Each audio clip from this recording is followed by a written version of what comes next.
Hi friends, UGC net paper two education के unit 5D में हम आज पाठचर्या परिवर्तन के अर्थ और प्रकार एवं परिवर्तन के उपागम और scope of change and role of the teacher, student and administration, इन सारे पॉइंट्स को लेकर आए हैं। इससे पूर्व के क्लास में आपने देखा कि 5A और 5B और 5C में कहीं ना कहीं करिकुलम पे बेस्ड ही टोटल चीज़ हम लोग पढ़े हैं। तो सी में हम लोग पढ़े थे कि करिकुलम को किस तरह से जनरेट किया जाता है, किस तरह से बनाया जाता है। उसके लिए हम कुछ मॉडल्स दिया गया था कि करिकुलम को तैयार करने के कुछ मॉडल्स थे। तो उस तरह से अब बी में बनाने के मॉडल्स थे और सी में इवेल्यूशन के मॉडल्स थे, करिकुलम्स को मूल्यांकन करने के मॉडल थे। तो अब डी में करिकुलम में भी अगर मूल्यांकन के दौरान अगर कोई एरर्स आता है, कोई भी ट्रबल्स आता है, तो उसको समाप्त करने के लिए जो हम लोग एक पॉलिसी बनाएंगे या एक योजना बनाएंगे, क्या करेंगे। तो करिकुलम जो बना है वह करिकुलम अगर कहीं भी सक्सेस नहीं है, अगर वो सही नहीं है, तो उसको चेंज करना पड़ेगा। तो उसके चेंज करने की जो प्रणाली है, सिस्टम है, वही पाठचर्या परिवर्तन के अर्थ होते हैं। अर्थात पाठचर्या को कब हम चेंज करेंगे, जब हमने करिकुलम को बनाया था जिस एम, ऑब्जेक्टिव्स एंड कॉन्टेक्स्ट को लेकर, अगर वह उसमें एक सही रूप से खड़ा नहीं उतरा है, हमारे एम्स को अचीव नहीं कर रहा है, हमारे कॉन्टेक्स्ट जो विषय वस्तु लिया गया था उसको वो नहीं देख रहा है, या उसके जो स्कोप थे उसे वो पूरा नहीं कर पा रहा है, तो हमें क्या करना पड़ता है, परिवर्तन करना पड़ता है। क्योंकि करिकुलम जो है वो ऐसा नहीं है कि आज बन गया तो वो हमेशा कंटिन्यू चलता रहेगा। आपने देखा कि जो ट्रेडिशनल करिकुलम था वह करिकुलम क्या चेंज होते गया, और आज प्रेजेंट समय के हिसाब से हमेशा करिकुलम चेंज होते रहता है। तो यह करिकुलम का चेंज का जो साइकिलिंग है यह कंटिन्यू चलते रहता है, यह कभी फिनिश नहीं होने वाला है। क्या पता कल कैसा करिकुलम बनेगा, क्या पढ़ाने का कल क्या सोसाइटी उत्पन्न हो जाए, कल पढ़ाने की कैसी व्यवस्था स्टार्ट हो जाएगी, कुछ नहीं है। ये सोसाइटी के अकॉर्डिंग अटेम्प्ट टू कंडीशन हम लोग चेंज होते रहते हैं। So I mean say that according to curriculum we have change if any trouble in this curriculum. तो अगर हमारे करिकुलम में किसी भी प्रकार का अगर कोई प्रॉब्लम है, समस्या है, तो उसे चेंज करना पड़ता है। तो पाठचर्या परिवर्तन के अर्थ का मूल अर्थ हुआ पाठचर्या को चेंज करना। अब इसके टाइप्स को देखते हैं कि पाठचर्या परिवर्तन के टाइप्स क्या है। तो बेसिकली पाठचर्या के परिवर्तन के टाइप्स जो है वो मुख्य रूप से दो हैं। एक इंटरनल चेंज होता है और एक एक्सटर्नल चेंज होता है। एज एग्जाम्पल, सपोज दैट मैं आपके सामने खड़ा हूँ, तो आप अगर मेरे में कुछ परिवर्तन देख रहे हैं बाहरी स्वरूप के रूप में, जो बाहर स्ट्रक्चर के रूप में, फेस, ड्रेस, etc, यह मेरा एक्सटर्नल चेंज है। बट अगर इंटरनल मेरे में स्किल डेवलप होता है, एबिलिटी डेवलप होता है, मेरे में कुछ और एक्स्ट्रा नॉलेज आता है, तो यह मेरा इंटरनल चेंज होता है। तो इस तरह से टाइप जो होता है आप सोच सकते हैं। इसी तरह से करिकुलम के भी दो टाइप है, चेंज होने के दो टाइप है बेसिकली, एक इंटरनल टाइप है और एक एक्सटर्नल टाइप है। तो internal type of the change जो है उसमें क्या होता है कि एक फोर्सफुली चेंज होता है। फोर्सफुली चेंज मतलब बलपूर्वक एक चेंज कर दिया जाता है। आप लोग देखते हैं कि गवर्नमेंट जो होती है, जैसे कि अभी गवर्नमेंट है, इस गवर्नमेंट को चेंज करना है, तो पब्लिक क्या करेगी, पब्लिक वोटिंग करेगी और जस्ट ही चेंज हो जाएगा। अगर कभी कभी ऐसा भी कंडीशन होता है कि पब्लिक के वोट का इंतजार भी नहीं किया जाता है, जितने भी हमारे राज्य की सरकार, अगर मान लीजिए एग्जाम्पल के रूप में, तो हमारे राज्य की सरकार में जो विधायक हैं, वह विधायक अगर अपना दल बदल लेता है तो जस्ट कुछ मिनटों में, कुछ घंटों में हमारा सरकार बदल सकता है। तो उसी तरह से कभी कभी करिकुलम में जो चेंज होता है, जो गवर्नमेंट के द्वारा होता है, एक्ट के द्वारा होता है, कोई ना कोई संवैधानिक निकाय अगर आकर उसमें चेंज कर देती है, तो यह जो चेंज होता है एक फोर्सफुली चेंज माना जाएगा। यह टेम्पोररी चेंज ही होता है, यह परमानेंट चेंज होता नहीं है, बट होता तो है। So I can say that internal change it is forcefully change by the government. And second, planning change. ये प्लानिंग चेंज क्या है, प्लानिंग क्या होता है, करिकुलम कौन बनाता है, किसी एक्सपर्ट के द्वारा बनता है। तो कोई एक्सपर्ट क्या करता है, पहले एनालिसिस करता है, फिर एम तैयार करता है, ऑब्जेक्टिव, फिर कॉन्टेक्स्ट लेता है, और फिर इस तरह से इवेल्यूशन करता है और एक करिकुलम बनाता है। तो करिकुलम को चेंज कौन करेगा, वही एक्सपर्ट्स जो उसको बनाया है। अर्थात किसी एक्सपर्ट के द्वारा, जो एजुकेशनल एक्सपर्ट होगा, जो करिकुलम को तैयार किया है, उनके द्वारा जब परिवर्तन होगा तो वह भी एक प्रकार का इंटरनल चेंज के अंतर्गत ही आएगा, लेकिन ये एक्सपर्ट के द्वारा होगा। एक दूसरा चेंज जो एक्सटर्नल चेंज, वह एक पार्टिसिपेशनल चेंज है। यह एक एक सहभागिता या सहयोगात्मक चेंज के रूप में, परिवर्तन के रूप में माना जाएगा। इसमें क्या होता है कि जिसके लिए करिकुलम बना है वह भी इसमें भागिता निभाता है, और जिसने बनाया है करिकुलम पे उसकी भी सहभागिता होती है, और जहाँ यह उपयोग होगा करिकुलम वहाँ के इन्वायरमेंट का भी हेल्प लिया जाता है। अतः इन्वायरमेंट का, टीचर का, स्टूडेंट का, एक्सपर्ट का, इन सभी को मिलाकर जब एक करिकुलम को चेंज किया जाता है तो वो एक एक्सटर्नल चेंज होगा जो पार्टिसिपेशनल चेंज कहलाएगा। इसमें टीचर, स्टूडेंट एंड सोसाइटी सभी की भागीदारी होती है। सो पाठचर्या क्या था ये आप समझ गए, पाठचर्या के प्रकार क्या है ये भी आप समझ गए। अब आते हैं पाठचर्या के जो फैक्टर्स हैं, जो पाठचर्या को परिवर्तन करने के कारक क्या सब हैं, आखिर कौन कौन से कॉज हैं, कारक हैं जिसके कारण की पाठचर्या को परिवर्तन करना पड़ता है। इसके लिए हमने लिखा है या हम बता रहे हैं आप लोगों को कि फैक्टर्स इसमें है एक सोशल फैक्टर जो आप देखते हैं, सामाजिक कारण, राजनीतिक कारण, आर्थिक कारण, एक पॉलिटिकल कारण। तो ये जितने भी कारण आप लोगों ने सुना है ये सारे कारण तो होंगे ही। इसके अलावा भी अगर यह करिकुलम बनता कैसे है तो बच्चे के एक एनालिसिस किया जाता है, उसकी नीड्स की एनालिसिस किया जाता है, तो इसका फैक्टर नीड्स भी हो सकता है। ये बनता कैसे है उसका ऑब्जेक्टिव को लेके, तो इसका फैक्टर ऑब्जेक्टिव भी हो सकता है। जैसे ये बनता है करिकुलम जस्ट वैसे ही उसके इफेक्ट्स भी होंगे। आप इतना ही याद रखिए, आप मत याद रखिए कि फैक्टर्स क्या है, आप मत याद रखिए कि चेंज कैसे होगा, आप मत याद रखिए कि इसका उपागम क्या सब है। आप सिर्फ इतना याद रखिए कि ये करिकुलम बना कैसे था।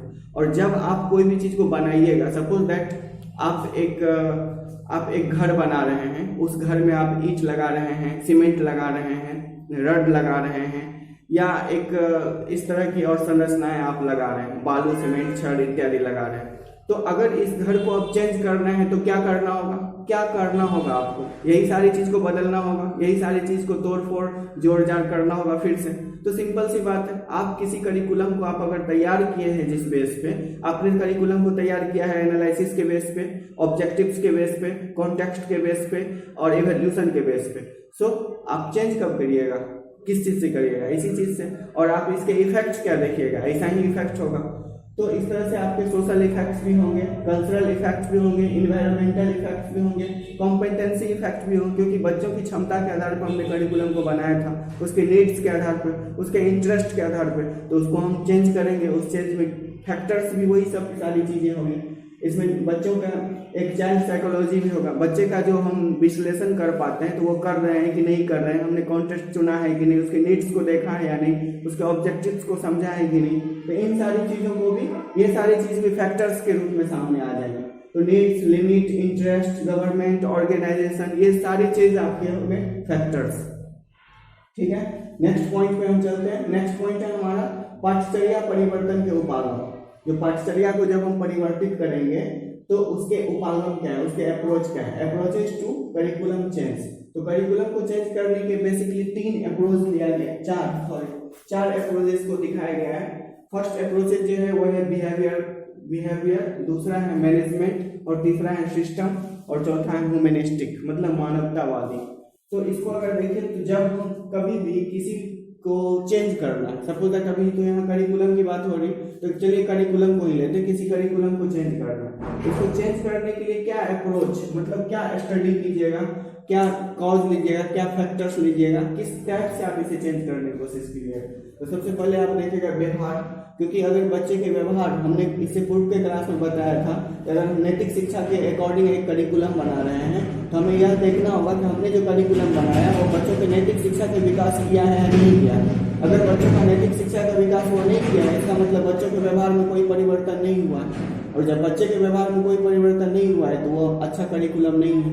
तो जो हम बिहेवियरल के रूप में हम देखेंगे तो वो यह देखेंगे जो एम रखे थे, जो ऑब्जेक्टिव्स रखे थे, वो एम और ऑब्जेक्टिव्स को करिकुलम पूरा करता है या नहीं करता है। दूसरा मैनेजरियल अप्रोचेज में देखेंगे जो मैनेजमेंट था, करिकुलम का जो मैनेजमेंट था कि प्राइमरी में क्या एजुकेशन देना है, सेकेंडरी में क्या देना है, हायर सेकेंडरी में क्या देना है, वो मैनेज के रूप से हुआ है कि नहीं, कहीं ना कहीं यह चेंज तो नहीं हो गया, कहीं ना कहीं ये गलत तरह से तो नहीं पढ़ाया जा रहा है। तो ये मैनेजमेंट अच्छी है कि नहीं। आप अगर एक किसी भी करिकुलम की बात करते हैं, नैतिक शिक्षा की हम लोग बात किए, तो नैतिक शिक्षा का जो अरेंजमेंट है, मैनेजमेंट है, वो मैनेजमेंट सही है या नहीं। थर्ड स्टेप है इसका सिस्टमेटिक अप्रोचेज, सिस्टमेटिक अप्रोचेज में दिया है हमने कि प्लानिंग और अरेंजमेंट, आप एक सिस्टम में एजुकेशन दे रहे हैं, क्योंकि आप करिकुलम बनाए हैं तो करिकुलम में सबसे पहले आपने क्या किया था, एनालिसिस किया था, दूसरी तरफ क्या किया था कि ऑब्जेक्टिव्स लिया था, एम लिया था, थर्ड स्टेप में क्या किया था, कॉन्टेक्स्ट लिया था, फोर्थ स्टेप में क्या किया था, तो इवैल्यूएशन किया था। तो ये जो स्टेप्स थे, ये सारे स्टेप्स, डायरेक्शन दिया था, फोर्थ स्टेप डायरेक्शन के बाद इवैल्यूएशन था, तो ये जो सारे 5 स्टेप्स हैं, ये सिस्टमेटिक अरेंजमेंट है या नहीं? कहीं ऐसा तो नहीं हो गया कि पहले हम प्लानिंग एनालिसिस कर लिया और उसके बाद हम इवैल्यूएशन करने लगे। तो ये जो सिस्टमेटिक अरेंजमेंट है, prepare to the curriculum, curriculum को बनाने में जो एक पद्धति थी, वो पद्धति लागू हुई है या नहीं हुई है? अगर उसमें किसी भी प्रकार का चेंज आया है तो वह स्टडी हमको करना है। इस अप्रोचेज के अंतर्गत, सिस्टमेटिक अप्रोचेज में हमें उसी बात का स्टडी करना है कि हमने जो करिकुलम को प्रिपेयर किया था अकॉर्डिंग टू पॉलिसी, वह पॉलिसी एडजस्टमेंट है या नहीं, अरेंजमेंट है या नहीं। फोर्थ है हमारा ह्यूमनिस्टिक अप्रोचेज। ह्यूमनिस्टिक अप्रोचेज में हम यह देखते हैं कि मानव के विकास के लिए हमने मीन्स आई मीन यूजीसी ने जो करिकुलम तैयार किया है, किसके विकास के लिए? मानव के विकास के लिए, समाज के विकास के लिए, बच्चे के विकास के लिए, छात्र छात्राओं के विकास के लिए। तो छात्र छात्राओं का विकास हुआ है नहीं, मानव का विकास हुआ है नहीं, ह्यूमन का विकास हुआ है नहीं, अर्थात मानवतावादी विकास को देखकर आप यह तय कर सकते हैं कि आपका करिकुलम बेहतर है या नहीं है बेहतर, आपका करिकुलम मानव के विकास के लिए यूजफुल है या नहीं है। तो हमारा जो अप्रोचेज होगा वो ह्यूमनिस्टिक अप्रोच होगा। इसके अंतर्गत हम मानव के जो कैरेक्टर्स हैं, उसके जो गुण हैं, उसकी क्रिएटिविटी है, उसका स्टडी करेंगे इस अप्रोचेज के अंतर्गत, और यह देखेंगे मानव के सारे स्किल को, एबिलिटी को ये डेवलप कर रहा है या नहीं हमारा करिकुलम। अगर कर रहा है तो बेहतर है, अगर नहीं कर रहा है तो हमें चेंज करना होगा। तो अप्रोचेज, इन अप्रोचेज के बेस पे हम करिकुलम को स्टडी कर सकते हैं। उसके बाद हमको अगर ये अप्रोचेज हमें नहीं दिखेगा, उसमें नहीं ये सब एक्टिव रहेगा, तो हम समझेंगे कि हमें पाठ्यचर्या को चेंज करना है, आई मीन करिकुलम को चेंज करना है।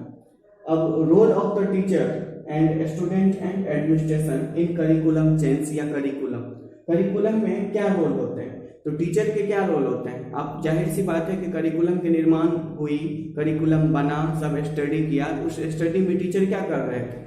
टीचर का काम कहाँ से स्टार्ट? एक एक्सपर्ट के द्वारा करिकुलम डिजाइन किया गया, उसका एनालिसिस किया गया, उसके ऑब्जेक्टिव्स को लिया गया, और ऑब्जेक्टिव के बाद कुछ कॉन्टेक्स्ट लिया गया, विषय वस्तु लिया गया, और विषय वस्तु के बाद उसे डायरेक्शन में रखा गया। ये जो स्टेप था आपका, तो डायरेक्शन जहां से स्टार्ट होता है, इसको हमने पढ़ा दिया है, इसलिए ऐसे ही बोल दे रहे हैं। आप पीछे के क्लास में जाकर देख सकते हैं 5C और B में। तो वो जो डायरेक्शन कौन दे रहा है? स्टूडेंट को टीचर दे रहा है। अर्थात यहाँ पे स्टूडेंट की क्या रोल है कि स्टूडेंट उस टीचर की उस डायरेक्शन को सुने, जो डायरेक्शन टीचर के द्वारा अकॉर्डिंग टू करिकुलम दिया जा रहा है। क्योंकि करिकुलम जो है according to student needs, according to students interest के बेस पे बनाया गया है। तो करिकुलम अगर स्टूडेंट के बेस पे, स्टूडेंट के इंटरेस्ट पे, स्टूडेंट के नीड्स पे बनाया गया है, अब उस करिकुलम के अकॉर्डिंग जो टीचर पढ़ा रहे हैं छात्र छात्राओं को, तो वह क्या कर रहे हैं? वह उसको स्टडी किए हुए हैं और उसको एक्सप्लेन कर रहे हैं और एक डायरेक्शन दे रहे हैं, निर्देश दे रहे हैं कि बच्चों ये करना है हमें, तो हमारा इस तरह का डेवलपमेंट होगा। अब उस डायरेक्शन को सही रूप में देने का काम किसका है? टीचर का। और सही रूप में लेने का काम किसका है? स्टूडेंट का। तो इसका अर्थ यह हुआ कि एक करिकुलम में जो रोल होता है, वह रोल टीचर का भी उतना ही इम्पोर्टेंट होता है और स्टूडेंट का भी उतना ही इम्पोर्टेंट होता है। क्योंकि स्टूडेंट अगर टीचर के उस निर्देश को सही रूप से नहीं सुनते हैं तो कभी भी करिकुलम फेल्यूर हो जाएगा। अगर टीचर स्टूडेंट को उस एनालिसिस के अकॉर्डिंग जो कॉन्टेक्स्ट दिया गया है उसको सही रूप से नहीं दे पाते हैं तो टीचर फेल्यूर हो जाएगा, और इस दोनों के फेल्यूर होने से हमारा करिकुलम फेल्यूर हो जाएगा। और उसके बाद कोई प्रशासनिक इकाई है जो इसमें एडमिनिस्ट्रेटिव इकाई जो होती है, जैसे हम अगर एजुकेशनल व्यू में लिया जाए तो एक हेडमास्टर होते हैं, वो सभी शिक्षक को निर्देश देते हैं, फिर सभी शिक्षक बच्चों के साथ बच्चों को पढ़ाते हैं, फिर बच्चे पढ़ते हैं और फिर उसका एग्जाम होता है। फिर इस तरह का जो एक सिस्टमेटिक अरेंजमेंट है, ये एडमिनिस्ट्रेटिव एरिया हुआ। अगर टीचर की बात की जाए, हेडमास्टर से ऊपर कोई BEO होता है, ब्लॉक एजुकेशन ऑफिसर, फिर DE होता है, डिस्ट्रिक्ट एजुकेशन ऑफिसर। तो ये जो एडमिनिस्ट्रेटिव पावर है जो आके हमें कभी सर्वेक्षण करती है कि हम बच्चे को पढ़ा रहे हैं नहीं, या बच्चे पढ़ रहा है नहीं, बच्चे आ रहा है नहीं इत्यादि। इन सारी चीज़ों को कोऑर्डिनेट करने वाले या कोरिलेट करने वाले या इन सारी चीज़ों को संगठित करने वाले जो हैं वो है हमारा एडमिनिस्ट्रेशन। अतः एक करिकुलम में टीचर की भी उतनी ही इंपॉर्टेंस होती है, स्टूडेंट की भी और एडमिनिस्ट्रेशन की भी। अतः इसकी रोल की जब बात की जाएगी तो आप खुद समझ सकते हैं कि जब करिकुलम बनाने में इन्हीं सभी का अध्ययन करके करिकुलम बनाया गया था तो क्या क्या इंपॉर्टेंस और क्या क्या रोल हो सकते हैं इन सभी का। नेक्स्ट पॉइंट पे आते हैं हम लोग। नेक्स्ट है स्कोप ऑफ करिकुलम।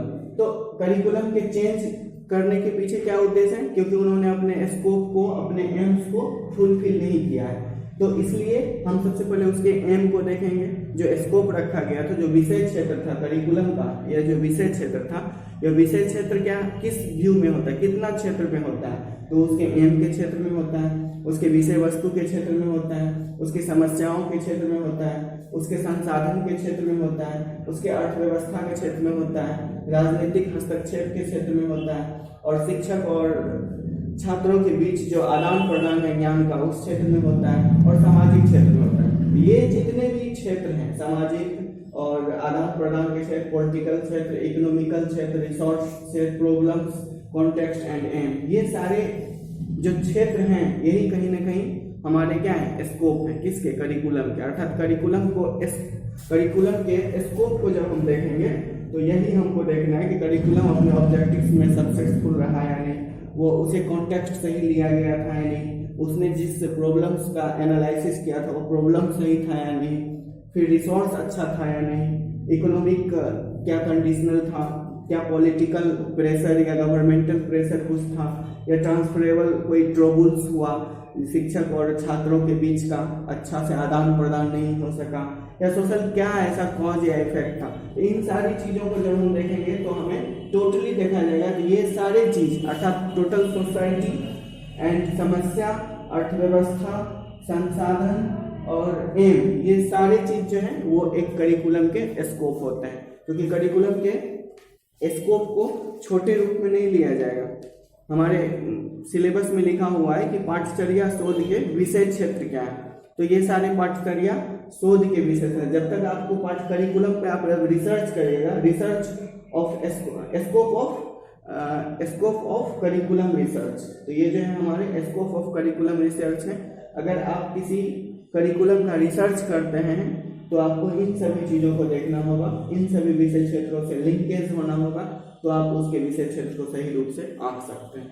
और लास्ट पॉइंट आते हैं, आज लास्ट पॉइंट है हमारा पाठचर्या अध्ययन में शोध के प्रकार। तो पाठचर्या के अध्ययन में types of research in curriculum studies. तो करिकुलम के स्टडी करने में, करिकुलम को अध्ययन करने में, हमारे अध्ययन में शोध के क्या प्रकार है, इसके मुख्य रूप से 3 शोध को दिया गया है। करिकुलम को अध्ययन करने में मुख्य रूप से 3 शोध को लिया गया है, जो एक है फंडामेंटल रिसर्च, एक है एक्शन रिसर्च, और नेक्स्ट है हमारा अप्लाइड रिसर्च। फंडामेंटल रिसर्च में क्या होता है कि हम लोग एक बेसिक या मौलिक रूप से, आधारिक रूप से हम लोग रिसर्च का काम करते हैं। आधारिक रूप से जब हम रिसर्च का काम करते हैं तो मुख्य रूप से मूल स्कोप को, मूल ऑब्जेक्टिव्स को, मूल चीज़ों को, जो हमारे करिकुलम का मूल चीज़ है उसको देखकर जब हम रिसर्च करेंगे तो वो फंडामेंटल रिसर्च होगा। और ये एक्शन रिसर्च क्या होता है कि क्रियात्मक शोध होता है। जब भी आप किसी रिसर्च को क्रिया के रूप में या करके देखते हैं या एक प्रकार से एक्शन के रूप में सोचते हैं, देखते हैं, करते हैं, तो वो एक्शन रिसर्च होगा।